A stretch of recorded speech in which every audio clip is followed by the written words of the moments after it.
Hello, नमस्कार दोस्तों। आज हम बात करेंगे इंडियन ओवरसीज़ बैंक के बारे में और जानेंगे इसके इम्पोर्टेंट लेवल्स के बारे में। साथ ही यहाँ पर मैं जितने भी स्टॉक के ऊपर वीडियो बनाता हूँ और जो भी मैं लेवल प्रोवाइड करवाता हूँ बाइंग सेलिंग के लिए या सपोर्ट रेजिस्टेंस लेवल, तो अगर आप उस पर ट्रेड करते हैं तो प्लीज़ अपने फाइनेंशियल एडवाइज़र से एक बार ज़रूर कंसल्ट करें, उसके बाद में शेयर में ट्रेड करें। क्यों?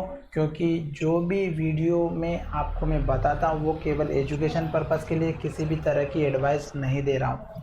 आप सीख जाएँ किस तरह से ट्रेड करना है, बस यही मेरा एक एम है दोस्तों। और आपको लॉस ना हो इसके लिए आपको टेक्निकल सीखना बहुत ज़रूरी है। और अगर आपने इंडियन ओवरसीज़ बैंक के स्टॉक ले रखे हैं तो आप सबसे पहले अपने चैनल को सब्सक्राइब कर दीजिएगा, उसके बाद में शेयर में ट्रेड करिएगा। और अगर आप बिल्कुल नए हैं तो मेरे वीडियो को फॉलो करते रहिएगा, आपको बहुत अच्छी नॉलेज हो जाएगी दोस्तों और आप अच्छे से पैसा कमाना स्टार्ट कर देंगे। पर बिना नॉलेज के आप ट्रेडिंग ना करें और ना ही स्टॉक में इन्वेस्ट करें दोस्तों।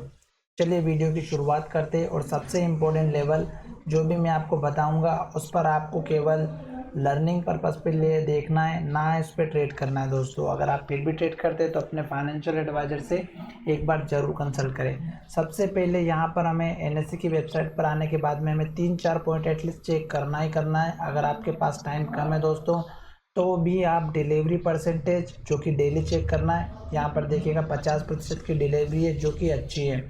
दूसरी यहाँ पर देखना है बाय ऑर्डर, तो 11,000 यहाँ पर बाय ऑर्डर लगे हुए 9 रुपये 25 पैसे पर 9.25 पर।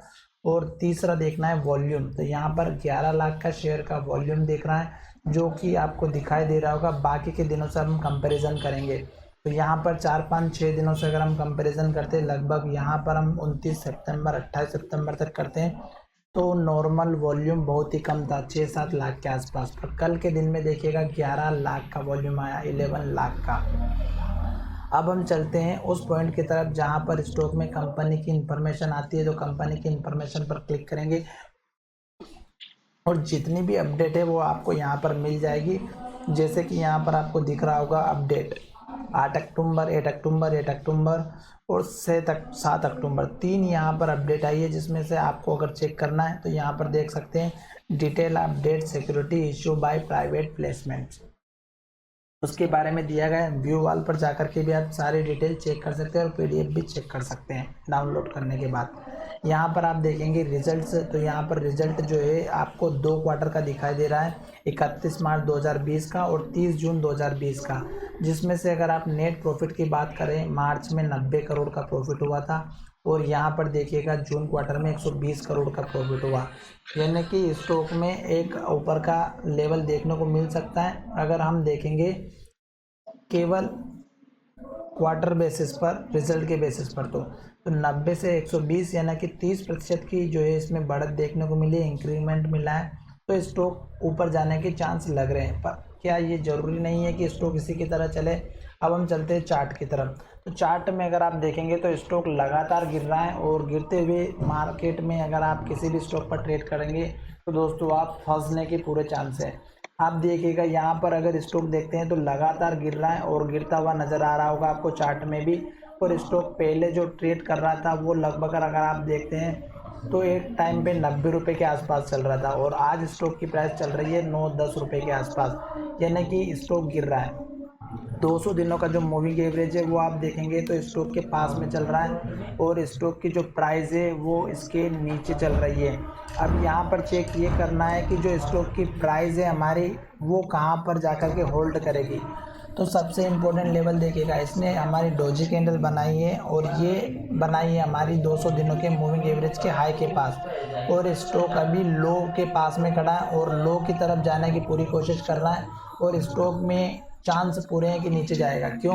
क्योंकि स्टॉक ने पिछला जो हाई बनाया था यहाँ पर बहुत ऊपर बनाया था, फिर स्टॉक ने दूसरा हाई यहाँ पर बनाया, तीसरा हाई और नीचे बनाया, चौथा हाई और नीचे बनाया। इसी तरह स्टॉक नीचे जा रहा है और स्टॉक ने ये लास्ट का हाई बनाया 9 रुपये 70 पैसे का। तो स्टॉक धीरे धीरे नीचे जा रहा है। जैसे इस कैंडल का लो ब्रेकआउट होता है जो कि हमारा 9 रुपये 10 पैसे का है, उसके बाद सपोर्ट लेवल इस कैंडल का लो रखिएगा 8.75 का। उसके बाद स्टॉक का लो रखिएगा यहाँ पर जो हमारा दिखाई दे रहा है 8.45 का। इसके बाद डायरेक्ट स्टॉक का सपोर्ट लेवल रहेगा यहाँ पर 8 रुपये के आसपास, 8 रुपये 10 पैसे का। और अगर स्टॉक इस कैंडल के हाई को ब्रेक कर देता है और 200 दिनों के मूविंग एवरेज को ब्रेक करेगा तो स्टॉक का टारगेट रखना है आपको इस कैंडल का लो जो है हमारा 990 का, और दूसरा लेवल रहेगा आपका यहाँ पर 9 रुपये के बाद 9 रुपये 90 पैसे से 10 रुपये का, और दूसरा लेवल रहेगा आपका यहाँ पर 10 रुपये 20 पैसे का। ये दो लेवल रहेंगे। उसके बाद अगर स्टॉक ऊपर जाता है तो इस कैंडल का हाई रखना है, फिर इस कैंडल का हाई रखना है। तो ये इंपॉर्टेंट लेवल रहेंगे आपके, और ख़ास करके दो लेवल ज़्यादा इंपॉर्टेंट है, ऊपर में 10 रुपये का और दूसरा है हमारा यहाँ पर 11 रुपये का। तो ये दो लेवल मैंने बताया दोस्तों। अगर स्टॉक फिर भी ऊपर जाता है तो आपको इसका तीसरा टारगेट यहाँ पर रखना है 11.50 11.45 का, और उसके बाद स्टॉक का लास्ट लेवल रखना है यहाँ पर जो कि 12.25 का है। स्टॉक अभी तो डाउन ट्रेंड में चल रहा है तो आपको नीचे ज़्यादा कंसंट्रेट करना है, क्योंकि लो नया बनाता जा रहा है। यहाँ पर लो बना है, फिर यहाँ पर नया लो बना, और इस लो के पास भी आ सकता है दोस्तों। अगर डाउन ट्रेंड स्टार्ट हो गया तो निफ्टी और बैंक निफ्टी भी डाउन ट्रेंड में रहती हैं तो डेफिनेटली गिरावट आएगी दोस्तों, क्योंकि इन्वर्टेड हैमर डोजी कैंडल बनी है तो ये गिरावट की तरफ जरूर लेकर के जाएगी।